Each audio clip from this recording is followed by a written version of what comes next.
সুপ্রিয় দর্শক, মেহেরপুরে আবারও একজন যুবকের মর্মান্তিক সড়ক দুর্ঘটনায় মৃত্যু। আজ কিছুক্ষণ আগে মেহেরপুর মুজিবনগর সড়কে পন্টের ঘাটের কাছে একটি মোটরসাইকেলের সাথে ট্রাক্টরের মুখোমুখি সংঘর্ষ হয় এবং মোটরসাইকেল আরোহী পিষ্ট হয় এই ট্রাক্টরের নিচে এবং তাকে পথচারীরা মারাত্মক আহত অবস্থা থেকে ভর্তি করে মেহেরপুর জেনারেল হাসপাতালে। পরবর্তীতে চিকিৎসকগণ তাকে মৃত ঘোষণা করেন। এখন আপনারা দেখুন স্বজনদের আহাজারি, তার মৃত্যুতে এলাকায় শোকের বাতাস ভারী হয়ে ওঠে এবং স্বজনরা আহাজারিতে এখন আপনারা দেখছেন যে হাসপাতাল চত্বরে আহাজারি এবং এখানে স্বজনদের ভিড়।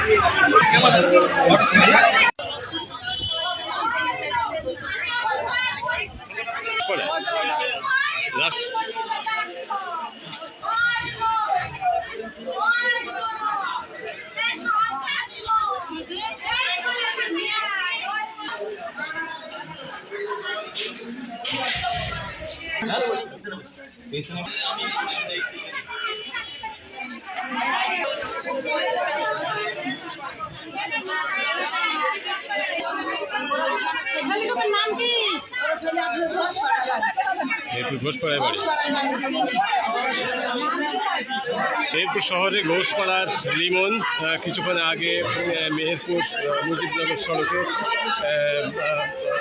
ট্রাকের সাথে দুর্ঘটনা ঘটে মোটর বাইকের এবং সেখানে সে মারাত্মক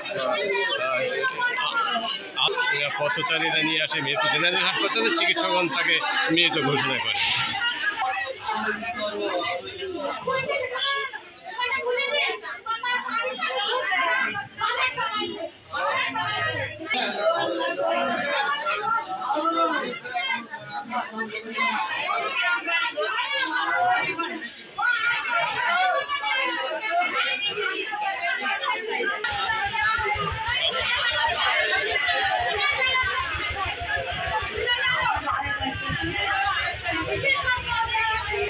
রিমন নামে যে একজন যুবক মেহেরপুর এবং যে মুজিবনগর সড়ক মেহেরপুর শহরের কিছু যে পরেই আর কি, বিশেষ করে পন্টের ঘাটের নামক স্থানে সেখানে সড়ক দুর্ঘটনায় পতিত হয় এবং তাকে পিষ্ট করে একটি ট্রাক্টরে এবং সেখানে সে মর্মান্তিকভাবে আহত হওয়ার পর মেহেরপুর জেনারেল হাসপাতালে ভর্তি করে পথচারীরা এবং সাথে সাথে ডাক্তার তাকে চিকিৎসা চলাকালীন অবস্থায় তার মৃত্যু হয়।